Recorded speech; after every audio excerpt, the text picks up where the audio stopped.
Intervention, quelle échelle? Il me semble que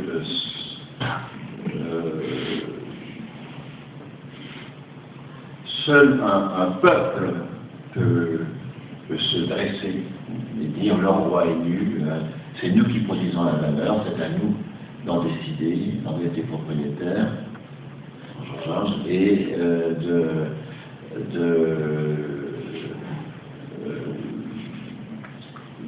de nous débarrasser des parasites. Donc, je ne vois pas d'autre cadre que national, parce qu'il n'y a que dans ce moment-là. La région, c'est un hors-sol politique complet. L'Europe, c'est un hors-sol politique complet. Il n'y a pour le moment que les nations qui sont des lieux de constitution du peuple, dans les difficultés que vous signalez avec la Ve République, bien sûr. Cela dit, à partir du moment où un peuple se levera, qui pourra être d'ailleurs en Amérique latine ou n'importe où, enfin pas forcément en Europe, à partir du moment où un peuple se levera, vous allez avoir une internationalisation immédiate de la chose, à la fois parce que le capital mondial va se précipiter sur lui, et puis parce que les autres peuples qui sont en exaspération que nous connaissons vont se dire, après tout, pourquoi pas nous? Donc, pour moi, le cadre est forcément international, mais il va se construire dans l'affrontement entre les amis de l'internationalisation de cette révolution et les ennemis de cette internationalisation.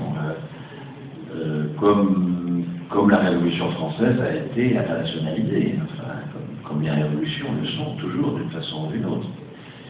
Donc poser comme un préalable au changement le fait que les conditions internationales soient réunies, pour moi, n'a aucun sens. Aucun. Elles ne seront jamais réunies. Seul un peuple en mouvement, et donc ça ne peut pas se faire par un processus électoral. C'est pour ça que l'obstacle constitutionnel n'est pas absolument dérivant. Ça ne se fera pas, ça ne s'est jamais fait dans un processus électoral, absolument jamais. Vous pouvez avoir ensuite un processus électoral qui confirme, et même c'est souhaitable évidemment, qui confirme des changements opérés dans le cadre d'une révolte populaire, où vous pouvez avoir, ça c'est 45, 46 qui vient confirmer 43, 44, d'accord, ou l'inverse, c'est-à-dire un processus électoral qui n'avait pas du tout prévu cela, et qui rend possible, et qui est complètement débordé par un mouvement populaire, c'est 36.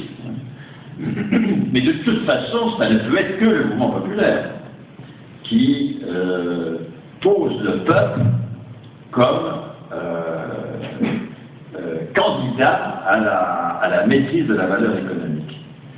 Donc, dans un cadre national qui s'internationalise automatiquement. Qui verserait le salaire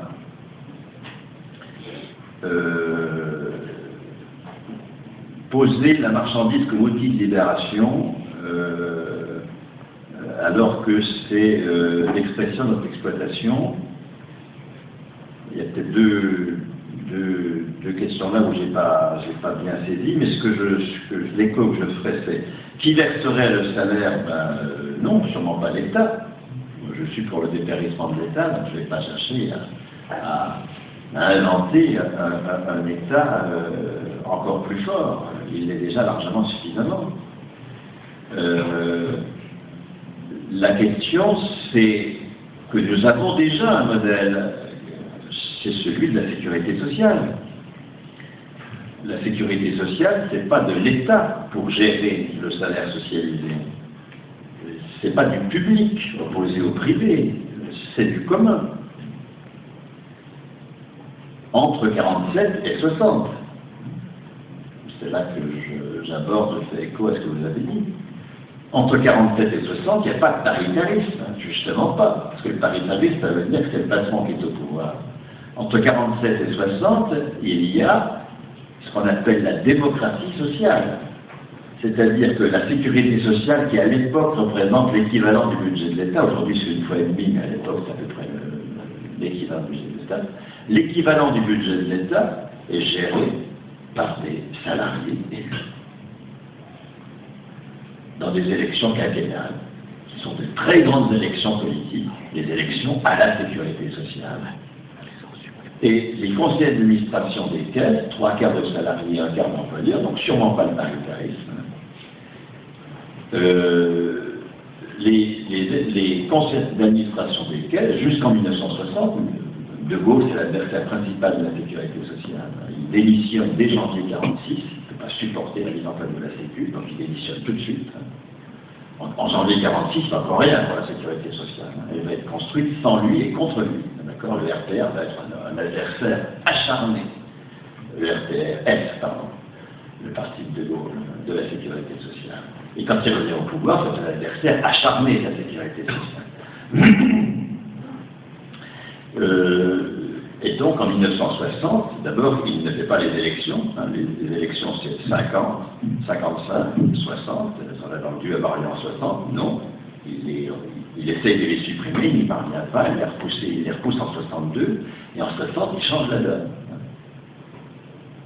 Les conseils d'administration, qui sont des salariés élus donc, perdent leurs compétences générales. Ils ont une compétence limitée, il y a une liste. Et c'est la direction qui a la compétence générale, c'est l'inverse. Et les directeurs ne sont plus élus. Jusqu'en 60, ce sont les conseils d'administration qui élisent les directions des caisses. Là, nous avons vraiment cette démocratie sociale, avec une hiérarchie élective. De Gaulle revient à mettre de l'ordre capitaliste dans tout ça, bien sûr, et il supprime l'élection des directeurs. Il crée l'école des directeurs de la sécurité sociale à Saint-Étienne. Vous chercheriez en vain un cours sur la sécurité sociale, ça passe. Il n'y a pas un seul cours sur la sécurité sociale à l'école des cadres de la sécurité sociale, pas un. Vous n'avez que des cours de gestion et de management. Et de finance, comment financer par rappel au marché des capitaux, etc. C'est-à-dire qu'on forme des gens à l'anti-sécurité sociale pour diriger la sécurité sociale. C'est intéressant, c'est vrai. Donc, tout ça, ces salariés qui sont décisionnels en matière de sécurité sociale, c'est-à-dire l'équivalent du budget de l'État, c'est bien la démocratie sociale. On a déjà inventé quelque chose qui ne sera pas le poids de l'État dans la gestion du dispositif. On sait déjà faire autre chose. On l'a fait. Mais pour que ça reste, il faut supprimer la logique du capital. Qu'est-ce qui appelle un État fort? C'est le capital, toujours. Donc si nous voulons supprimer l'emprise de l'État dans nos vies, encore faut-il que nous devenions les maîtres de la valeur économique et que nous disposions de ces institutions du commun que sont, alors, à quel niveau et comment? Vous allez avoir cette texte tout le PIB pour la cotisation que vous avez eu peut-être, vous avez déjà regardé, qui est à votre disposition ici. En revanche, je n'ai pas de feutre.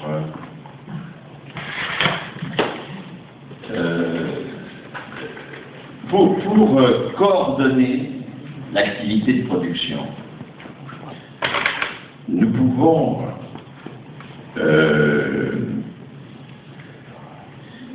pour savoir qui décide de l'utilité du travail, j'en reviendrai à la question de la marchandise comme outil d'exploitation et de libération, parce que c'est une question très importante. Et aussi sur la question le rapport salarial d'exploitation, c'est un coup de fouet qui nous oblige à bosser. Si on a un salaire à vie, est-ce qu'on va encore continuer à travailler? Bon, j'en reviendrai sur ces questions-là, mais que j'ai un peu traduites. Enfin, je pense que c'était ça un peu l'intention de ceux qui les ont posées. Mais cette question de qui décide, qui est une question vraiment fondamentale.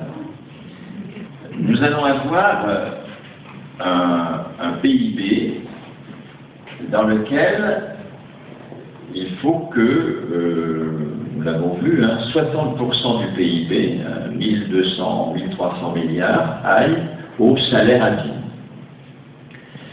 Le PIB, c'est la somme des valeurs ajoutées des entreprises. C'est-à-dire que j'ai situé là à un niveau microéconomique la valeur ajoutée d'une entreprise. Eh bien, 60% de cette valeur ajoutée va aller à une cotisation salaire.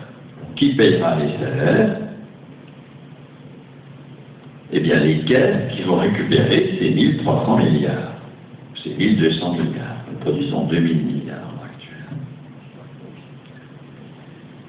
Elles vont les distribuer selon quoi? Selon les résultats de jurys de qualification. Vous allez avoir des jurys de qualification. Le niveau 1 de qualification est attribué automatiquement à 18 ans, à l'âge de la majorité. 18 ans, 17, 18 ans, 16 ans, 16 ans. Donc, le niveau 1 de qualification, c'est-à-dire le premier niveau de salaire, parce que la qualification, c'est la contribution à la production de la valeur, c'est le salaire. Donc, le premier niveau de salaire, 1500 € net, par exemple, net d'impôt, puisque tout va à la cotisation, il n'y a pas besoin d'impôt. Donc, net de TVA, 1500 €, c'est l'équivalent de 1800 € aujourd'hui, puisque sur 1800 €, il y a 300 € de TVA et d'IRPP à peu près.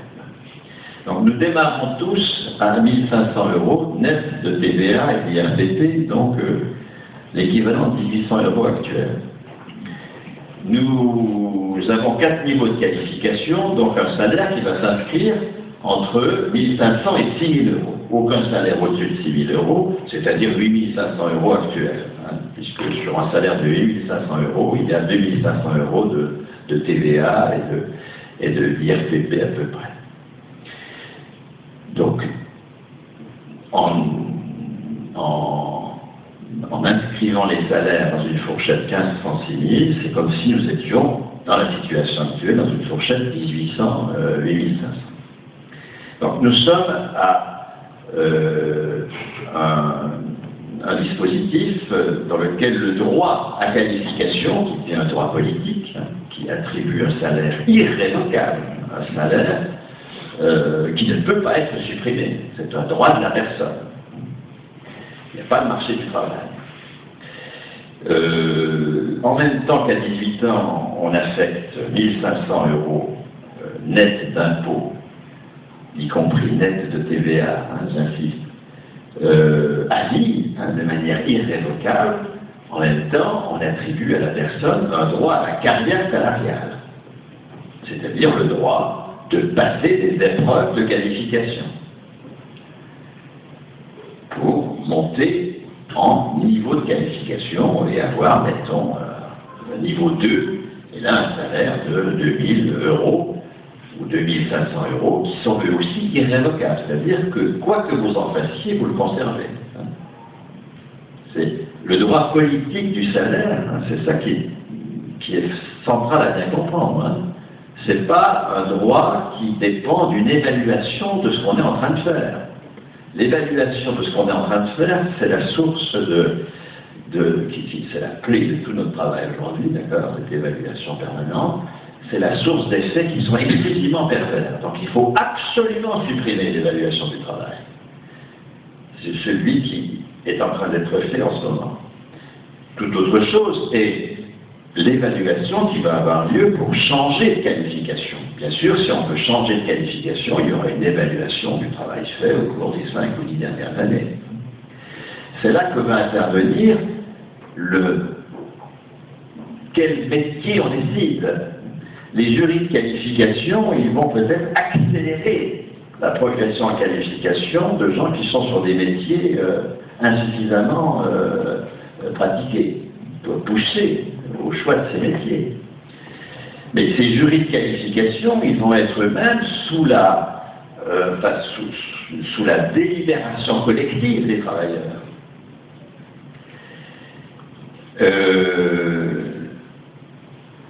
Pour que l'on puisse assurer, donc ça c'est 60%, pour que l'on puisse assurer un investissement supérieur à l'investissement actuel, qui est de 400 milliards, ce qui nous pique 700 milliards dans le PIB, il n'en investit que 400. Il y a 300 milliards de coût du capital. Eh bien, nous allons affecter non pas 20%, mais 30% du PIB à l'investissement. Et ça peut se faire, pas nécessairement sous forme de cotisation. Il peut y avoir, mettons, 15% d'autofinancement, c'est-à-dire que les entreprises gardent 15% de la valeur ajoutée pour financer l'outil de travail. Ça, c'est de l'autofinancement. Et puis 15% de cotisation. Les 300 milliards, 15% de 2000 milliards, les 300 milliards ainsi collectés vont à des caisses d'investissement qui, à l'échelle locale, comme ça se fait déjà, il y a déjà des évaluations avec des élus, on met des syndicalistes, des élus, des représentants des employeurs, des représentants de la Chambre des commerces, des représentants des banques locales, je ne sais pas quoi, et on évalue des projets d'investissement. Ben, nous allons faire pareil, sauf que ce sera une évaluation davantage démocratique, avec un droit à 18 ans, ça fait partie du droit de majorité, de participer à la délibération des caisses d'investissement, directement ou par élection de représentants, bien sûr. Donc on va avoir des caisses d'investissement. Et puis, nous sommes là à 90% du PIB, les 10% restants, c'est pour financer la gratuité. Il faut étendre la gratuité, étendre au logement. Le logement, c'est un scandale absolu. Supprimer le marché du logement, c'est décisif. Supprimer le marché du logement, donc faire une sécurité sociale du logement, rendre le logement gratuit comme la santé, par un dispositif de sécurité sociale. Et vous voyez que si nous voulons étendre la gratuité au transport de proximité, aux premières consommations d'énergie, aux premières consommations d'eau, enfin tout ce qui doit devenir gratuit, il faut que nous ayons une partie du PIB qui aille à la cotisation de gratuité. Si on prend les services publics, qui sont une partie seulement de la valeur ajoutée, mettons que les services publics, ce soit ça. Le reste, c'est des entreprises marchandes. Ça, c'est du non-marchand. Supposons que le non-marchand, ça plus ça, excusez-moi, bien sûr. Le reste, c'est du marchand. Donc, supposons que le non-marchand soit financé pour ses salaires par la cotisation salaire, pour ses investissements par la cotisation investissement, donc il n'y a plus besoin d'impôts pour financer les salaires des agents publics. Ils sont financés par la cotisation salaire qui concerne tout le monde. Vous voyez aussi la grande fluidité que ça permet dans les trajectoires personnelles. On passe de fonctionnaire à travailleur indépendant, à salarié membre d'un collectif, puisque on se balade avec sa qualification et son salaire. Donc, il n'y a pas besoin d'impôt. En revanche, il faut une cotisation supplémentaire. La cotisation supplémentaire pour financer ce qui, dans un service public, excède l'investissement et les salaires. Tout le fonctionnement courant. Les dépenses de fonctionnement courant dans un hôpital, c'est, je sais pas, l'entretien courant de l'immeuble, les dépenses de petits matériels, les besoins d'énergie, etc., etc. Si nous voulons que ce soit gratuit, l'hôpital ne peut pas être financé que pour les salaires et pour l'investissement. Il faut aussi qu'une cotisation du financement courant.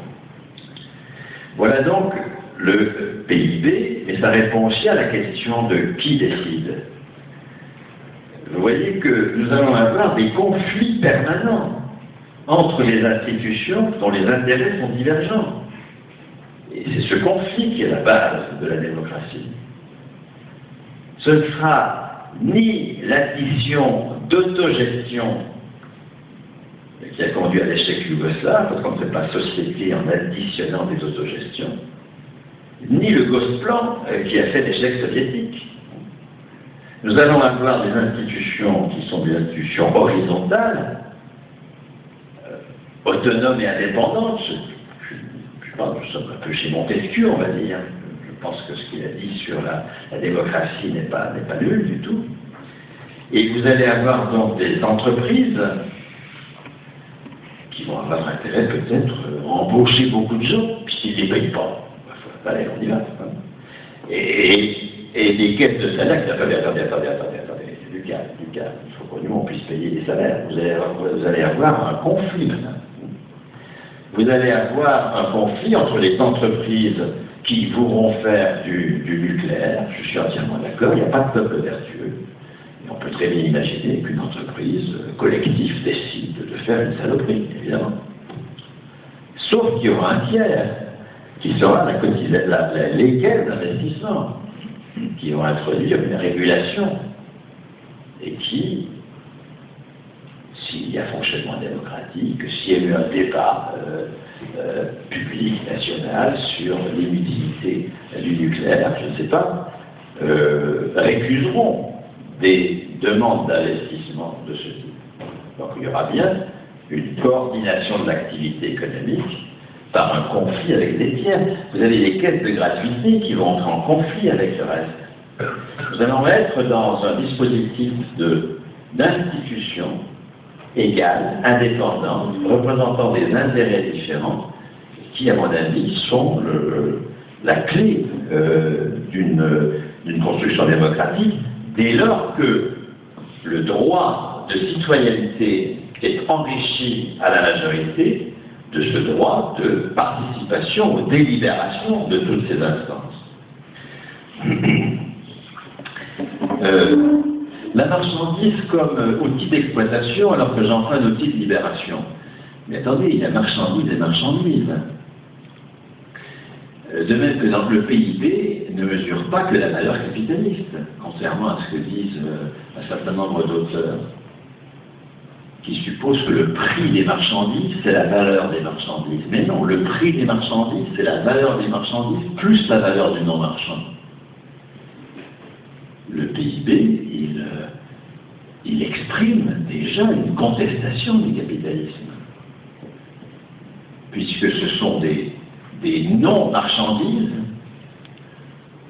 des producteurs qui sont payés pour ce qu'ils sont, et non pas pour la marchandise, force de travail dont ils seraient porteurs, qui produisent des non-marchandises. La production de santé, de services publics, la production des retraités, des parents, etc. Nous sommes une production anticapitaliste. Ce n'est pas des marchandises qui produisent de la marchandise. Comment est-ce qu'on calcule alors le produit intérieur brut à partir du moment où c'est pas de la marchandise? C'est une question technique, je ne connais pas. Oui, mais on le calcule déjà. Oui, mais comment? Eh bien, on additionne des salaires. La contribution de l'administration à la production, c'est l'addition des salaires. Pourquoi? Le PIB, c'est la somme des valeurs ajoutées, c'est-à-dire de ce qui est produit par le travail actif de l'année, le travail vivant de l'année. Donc, le prix des marchandises, moins tout ce qui correspond à du travail passé dans des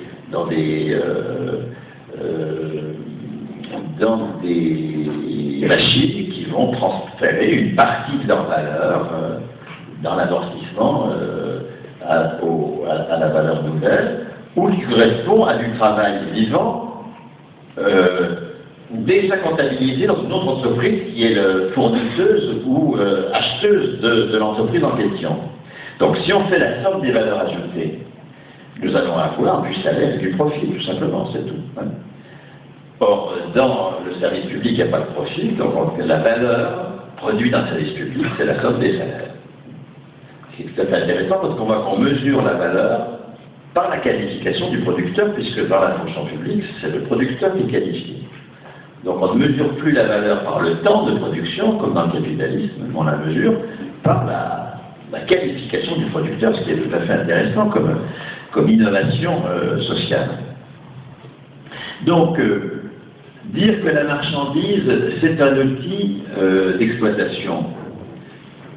Oui, lorsque nous avons des biens qui sont produits par des forces de travail sur un marché du travail et qui mettent en valeur du capital par une production qui est soumise à la dictature du temps, de travail. Oui, ça, ce sont des marchandises, au sens capitaliste du terme. Mais tout bien qui est produit n'est pas une marchandise. Vous avez tous les biens non marchands des services publics qui entrent dans le prix des marchandises, et puis vous avez tous les biens à prix qui ne sont pas des marchandises. Parce qu'il y a un prix, c'est une marchandise, c'est-à-dire que c'est quelque chose qui exprime l'exploitation capitaliste. Un paysan qui cultive des tomates qu'il vend dans une abat, il ne produit pas des marchandises, il produit des biens à prix. Mais un bien à prix, ce n'est pas une marchandise. La marchandise, vous avez raison, c'est l'expression de notre exploitation. Mais en produisant des tomates qu'il vend dans une abat, il n'exploite personne. Il ne produit pas une marchandise, il produit un bien à prix. Et je pense qu'il faut qu'il y ait des biens à prix. Parce qu'il faut qu'il y ait de la monnaie. Alors là, c'est une discussion qu'on peut avoir, je ne vais pas l'engager tout de suite, mais elle peut venir dans la suite du débat si vous voulez. La monnaie, c'est un instrument de libération. Et il faut qu'il y ait de la monnaie dans une société. L'idéal d'une société sans monnaie, c'est une société que je vais fuir rapidement.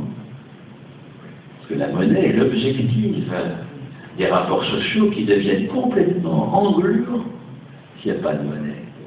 Imagine la domination masculine sans monnaie, elle est éternelle. C'est par la monnaie que les femmes se libèrent de la domination masculine, très partiellement, c'est par la monnaie que les serfs se sont libérés, les seigneurs. Ils ont payé l'impôt, ils ont pu payer la dîme, ils ont pu faire des ouvrages, une contribution en nature qui les incluait dans un rapport interpersonnel. Ils ont objectivé ce rapport par des sous. C'est par la monnaie que les paysans se sont libérés de l'emprise des prêtres. Où est-ce qu'on trouve la monnaie dans les sociétés premières? Dans les temples. C'est la façon dont les paysans ne versent plus aux prêtres qui les dominent une partie de leur production sous forme de taureaux, de je ne sais pas quoi. Le tout complètement inclus et englué dans l'idéologie religieuse, naturalisée. Ils apportent la monnaie. Certes, cette monnaie crée bien une violence sociale, mais c'est déjà une forme de libération par rapport au rapport de subordination des prêtres, des paysans aux prêtres. Donc, moi, je ne cours pas après une société sans monnaie. J'essaie de prolonger ce qu'il y a d'émancipateur dans la société actuelle en disant il faut la gratuité pour le logement, il faut la gratuité pour les transports de proximité, etc. Mais dire qu'il faut que nous nous débarrassions de la monnaie, sûrement pas. Laissez-moi comprendre, moi j'ai bien envie de vous suivre, je veux dire, mais parce que c'est vrai, on peut constater que la monnaie dans l'histoire est libératrice, mais la monnaie a aussi aidé à la constitution de l'État. La monnaie est aussi l'assise essentielle du pouvoir de l'État, quand même. Hein.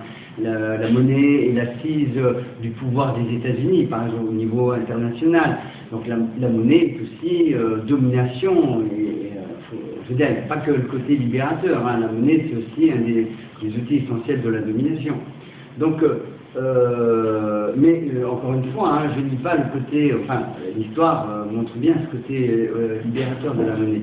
Mais alors, encore une fois, une monnaie mise en place par qui, hein, centrée sur quoi? Je veux dire, moi, c'est ça la question que je pose. D'accord. Donc, vous avez absolument raison. Hein. La monnaie, c'est l'évaluation de la valeur économique. Or, la valeur économique, c'est le lieu de la violence sociale. Donc, la monnaie, c'est forcément une institution de la violence sociale. Ce que j'ai voulu dire, c'est que c'est une institution qui euphémise la violence sociale de ces formes brutales qui sont l'inégalité de statut entre un seigneur et des serfs, des prêtres et des paysans, un homme libre, un esclave, etc., etc. En ce sens, elle est libératrice, mais en tant qu'élément de la violence sociale. Comment cette violence sociale s'exprime aujourd'hui? Par une création monétaire qui nous endette. Ça, c'est une sacrée violence sociale. Nous ne pouvons être reconnus comme producteurs.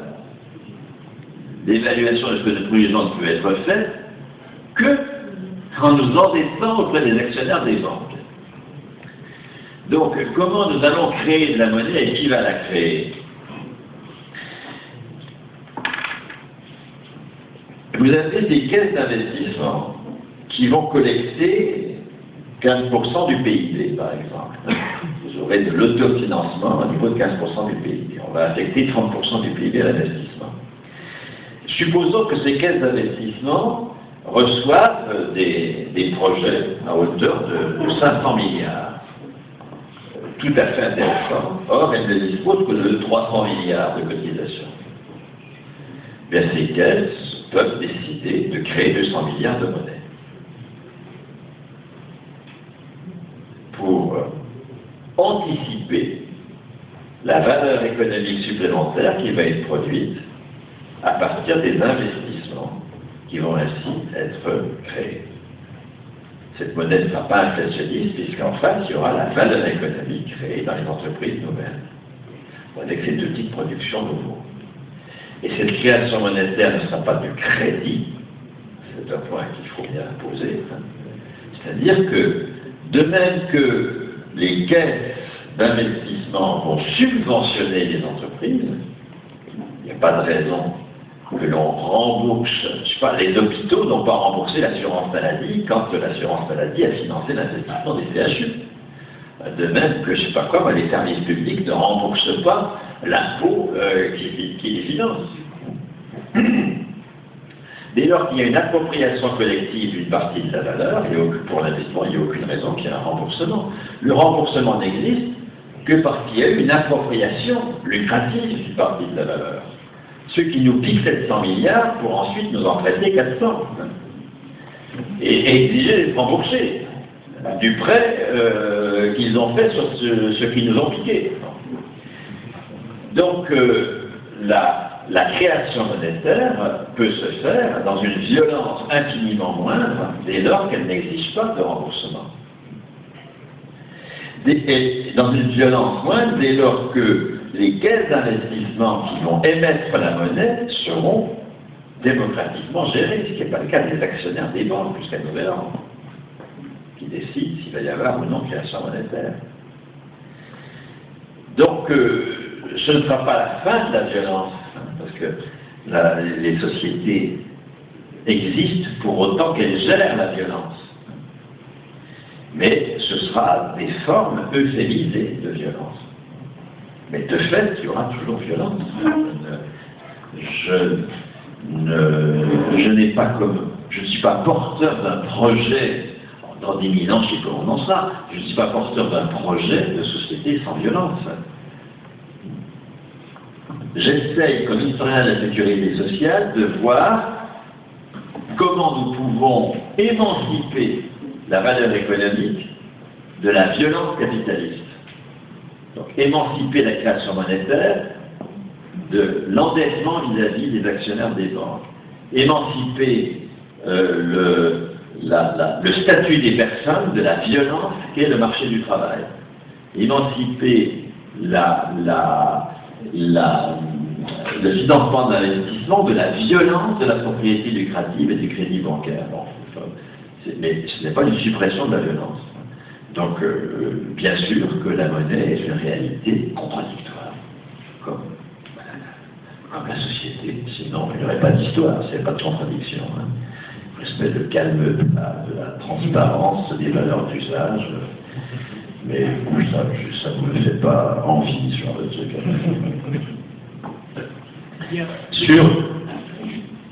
Non, quelle force politique et syndicale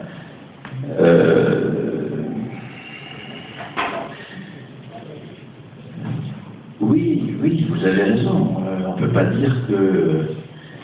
Moi, je suis au Parti communiste et au Front de gauche, donc... oui, ce que je dis n'a pas l'aval de mon parti. J'attends pas d'ailleurs que ça ait fait d'aval pour le dire, bien sûr. Je suis à la FSU et les revendications que je propose en matière de retraite sont partagées de la FSU jusqu'à nouvel ordre. Il n'empêche, ça je le constate vraiment depuis un an et demi qu'on a mis en place un réseau salarial, c'était la Société populaire. depuis 30 ans, nous sommes en échec collectif. Ça pèse énormément. Il y a maintenant, dans tous les syndicats et dans tous les partis de la gauche, des gens qui s'interrogent, vraiment, sur le fond. Et il se trouve qu'ils nous invitent. Moi, actuellement, depuis septembre, je participe à, ça dépend des semaines, mais de 5 à 9 initiatives par semaine, à travers toute la France. Je suis traité, je suis payé. Je travaille bien, d'accord, je travaille beaucoup, d'accord.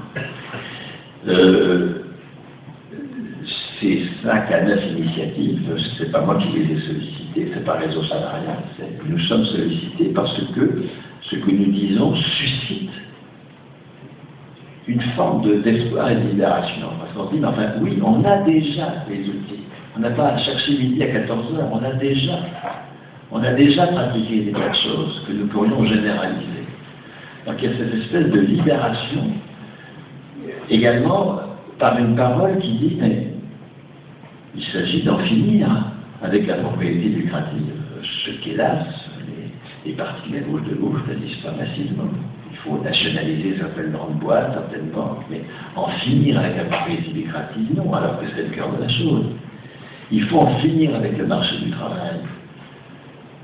Voilà quelque chose qui permet de rejoindre cette fois-ci d'autres forces que les forces syndicales et politiques de la gauche de transformation sociale, on va dire. Tous ces collectifs de trentenaires qui refusent le marché du travail, il y en a l'appel maintenant. Aussi bien chez les néo-ruraux à la campagne qu'en ville. Nous discutons avec eux, ils font appel à nous. Vous avez cette petite brochure que je diffuse, qui est faite par un groupe de AC, Agir contre le chômage, de Quimper. Une brochure tout à fait remarquable, vous voyez le titre, Abolir le chômage, en finir avec l'emploi. Si nous voulons abolir le chômage, il faut en finir avec l'emploi. En aucun cas, le plein emploi n'est la réponse au chômage. La réponse au chômage, c'est le salaire à vie pour tous et la copropriété d'usage des entreprises. Bon, voilà des gens qui, à partir de collectifs qui ne rentrent pas nécessairement dans la logique partisane ou syndicale, qui nous anime, nous peut-être, en partie ici, nous sommes capables de faire le lien avec eux et donc de faire ce front populaire qui va mixer des expériences différentes. J'ai parlé de petits patrons, parce que ce que j'ai dit là peut être dit à des experts comptables, à des libraires, à des tas de gens qui peuvent tout à fait entendre ce point de vue. Donc nous pouvons très largement, je fais l'expérience que nous pouvons très largement faire entendre cette voix radicale de l'anticapitalisme. Impossibilité du Front populaire dans la mascarade démocratique de la Ve République. Oui, j'ai déjà répondu. De toute façon, ce n'est pas par les institutions de la République que nous créerons un mouvement populaire. C'est sans elles. Et il est évident que ces institutions seront ensuite complètement bouleversées par une constituante qui élaborera des règles nouvelles. C'est l'exemple extrêmement intéressant et qui n'est jamais enseigné nulle part. De 43, 44, 45, 46, 47, une période d'inventivité sociale inouïe. Au lycée de pareil. Oui, il y a quelques lieux qui sont l'exception qui sont à l'arrêt, je suis d'accord avec vous. Mais il passe actuellement, je ne saurais trop vous recommander d'y aller, le film de Gilles Perret, qui s'appelle Les Jours Heureux, qui passe depuis le 6 novembre en cinéma. Demandez à ce qu'il passe chez vous s'il n'y a pas de distributeur qui l'en met au programme. Des jours heureux, les jours heureux, je veux dire, c'est le titre du programme du CNR. Nous avons des gens qui, dans la clandestinité, dans des conditions de répression énormes, le CNR se réunit une seule fois, tellement le risque est grand. Pendant 2 heures, c'est tout. Et d'ailleurs, quelques semaines plus tard, Jean Moulin sera arrêté, torturé et mis à mort. Voilà des gens qui, dans des conditions d'extrême difficulté, élaborent un programme qui va être mis en place, qui va passer dans les actes. Les nationalisations, le statut de la fonction publique, la libération de la presse des forces d'argent, la sécurité sociale, tout ça va passer dans les actes. Et qui intitule, nous sommes en 43, qui intitule leur programme « Les jours heureux ». Vous nous imaginez, nous, aujourd'hui, dans l'état de dépression collective, nous sommes sur un programme « Les jours heureux ». Donc, et ce qui est intéressant, c'est que ce qu'ils ont mis en place est toujours très fort. Depuis 30 ans que les réformateurs veulent en finir avec la fonction publique, avec la sécurité sociale, etc. Bon, ils en ont fini avec la liberté de la presse, ça c'est vrai. C'est pas négligeable, bien sûr. Mais s'agissant de la fonction publique, de la sécurité sociale, ces institutions sont extrêmement tenaces, même s'il y a des coups de boutoir considérables. Nous ne pourrons éviter leur disparition, parce qu'elle est quand même programmée. Nous ne pourrons éviter leur disparition que si nous les assumons comme institutions révolutionnaires et que nous promouvons leur généralisation par un mouvement populaire qui, c'est tout à fait souhaitable, sur le modèle 43-47, va instituer une république nouvelle, bien sûr, une 6e république, instituer toutes ces caisses, tous ces dispositifs-là. Ça s'est déjà fait, évidemment, que nous sommes capables de le faire.